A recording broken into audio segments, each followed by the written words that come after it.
This is part 1 of Chapter 14 on genetics and the work of Mendel. And we're going to begin by looking at Mendel as a quick review.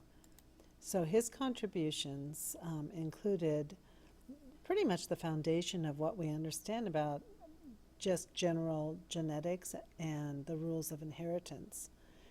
He began his study in the mid-1800s. He was a monk.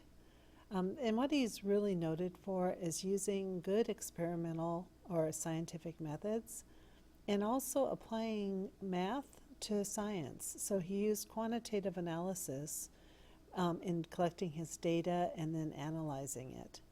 And he was influenced, it's kind of interesting, when he was at the University of Vienna, the influence of a couple of his professors really led to this approach that he had to studying peas and genetics.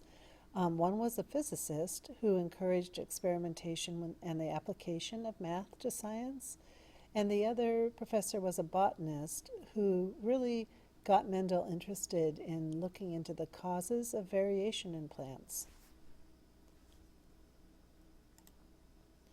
Before we go any further, I want to go over a couple of vocabulary terms that may be confusing. One of them is a character. So any heritable feature that varies among individuals, like a flower's color, is called a character.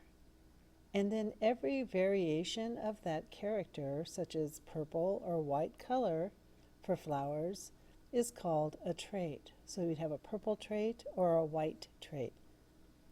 And then true breeding is the other term I want to focus on. Making sure that you understand that true breeding means that the plants will produce offspring of the same variety when they self-pollinate every time. And so what we know now is that true breeding plants are homozygous plants, either homozygous dominant or homozygous recessive for the character that is being studied. And then if they're not homozygous, then they're a hybrid. And that's the resulting offspring from crossing two different varieties of parents.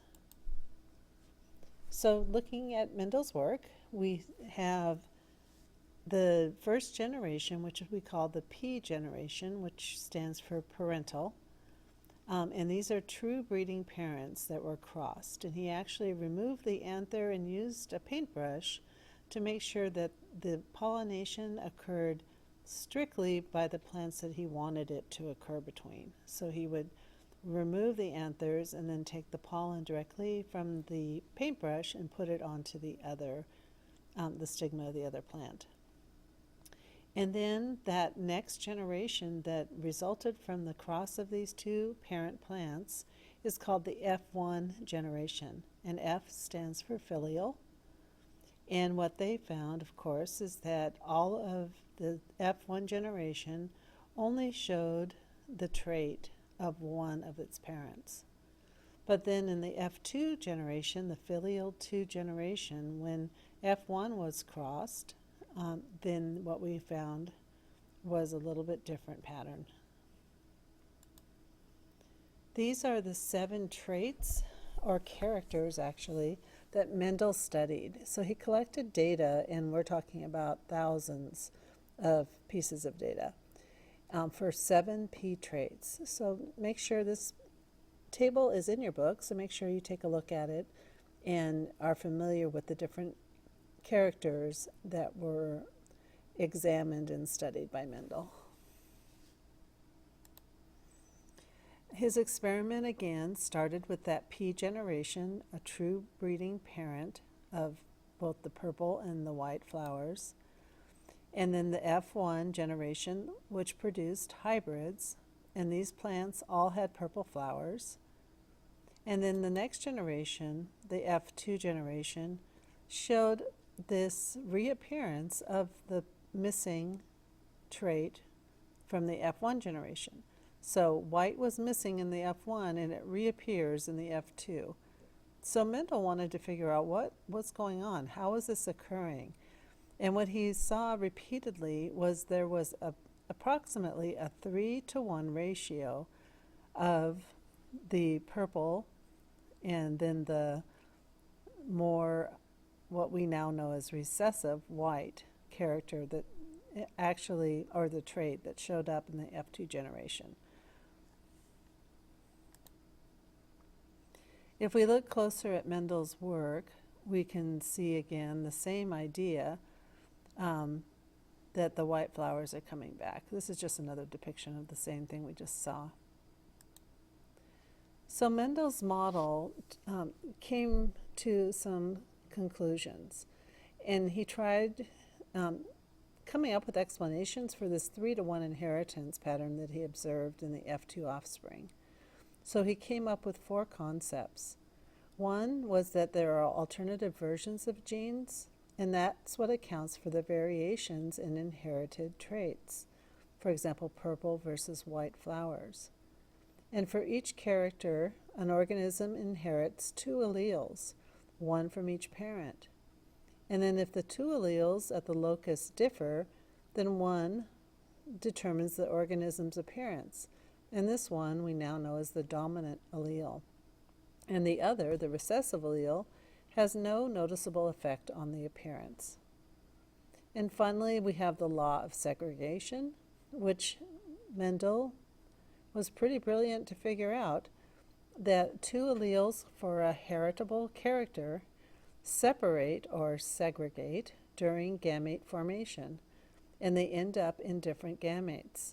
So we know that it occurs now in anaphase 1 of meiosis.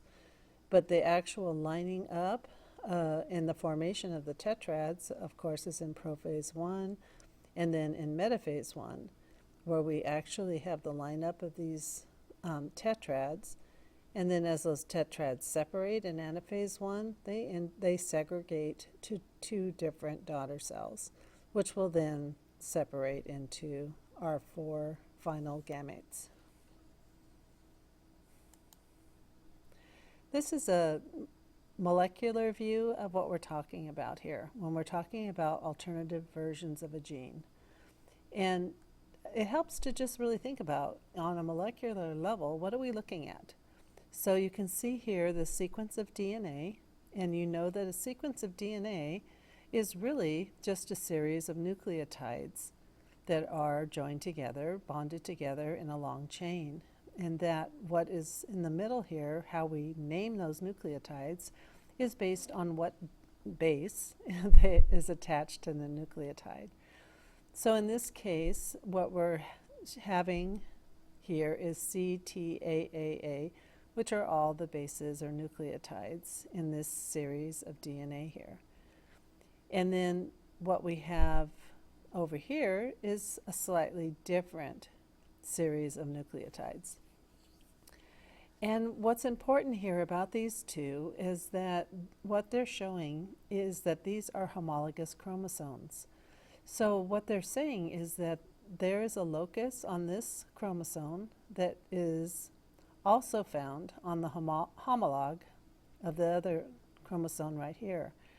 And this locus is actually the gene for flower color, for example. And so there are 2 genes here for flower color, or we actually would say we have 2 alleles for flower color. And really what the difference in the different alleles, the one for purple is just a slightly different. In fact, if you look at the difference here, it's only 1 nucleotide different in terms of the sequence of nucleotides. But that one different nucleotide right there actually changes the protein that's made. Or in this case, no protein gets made at all, just by that one change. So for flower color, what we have occurring is this sequence of DNA actually is transcribed into an enzyme, and actually synthesized into an enzyme that helps synthesize the pigment purple. And if that enzyme does not get made, which happens when we have this recessive allele over here, just by having that one A there instead of the C, then we actually are unable to make purple pigment. So when we have an absence of pigment, then we have no color, which means we end up with the white flowers.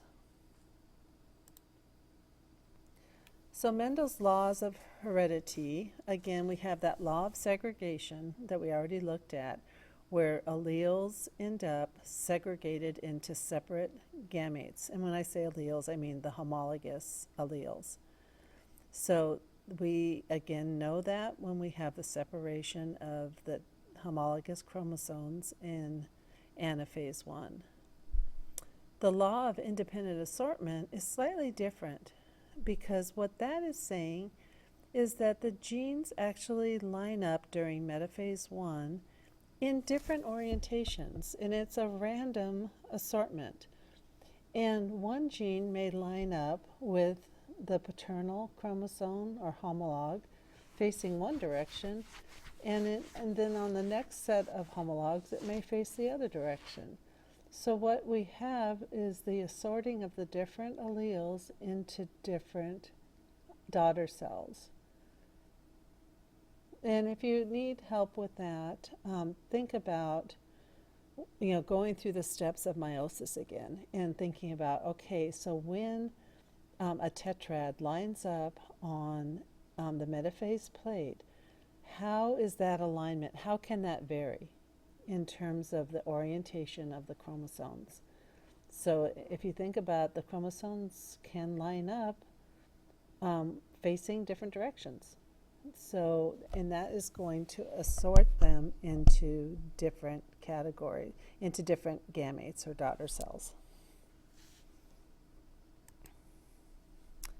So what did Mendel's findings mean?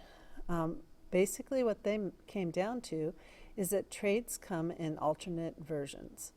We have, instead of distinct purple and white flower color, we do have distinct purple and white flower color, because the prevailing thought at the time is that when offspring inherited some sort of character from its parents, it was a blending of the parents' character that ended up showing up in the child. And so what Mendel found is that's not true, that this purple and white flower remained intact in the next generations. It just varied in terms of when it showed up or not, but it was really a blending. And different alleles vary by the sequence of nucleotides at the specific locus of a gene. So take a look at this, what it says in the gold box here. It says purple flower allele and white flower allele are two DNA variations at a flower color locus. Make sure you understand what that means, because basically what it's saying is in this gray box that there are different versions of a gene at the same location on a homologous chromosome. So what that means then is that traits are inherited as a discrete unit. So for each characteristic, an organism inherits two alleles, one from each parent. And the diploid organism means it's going to get two sets of chromosomes, one from each parent. Those two sets, again, are homologous. And it's something like having two editions of encyclopedia. So if we think of DNA as instructions and information, we can have different ways that information gets communicated. So in Encyclopedia Britannica, we have some information, basically the same information that we'd find in the Encyclopedia Americana, but what is differing is a little bit how it's presented. And that's the same idea of the two homologous chromosomes providing two alleles, two different alleles that kind of have the same information, but it's presented in a slightly different way.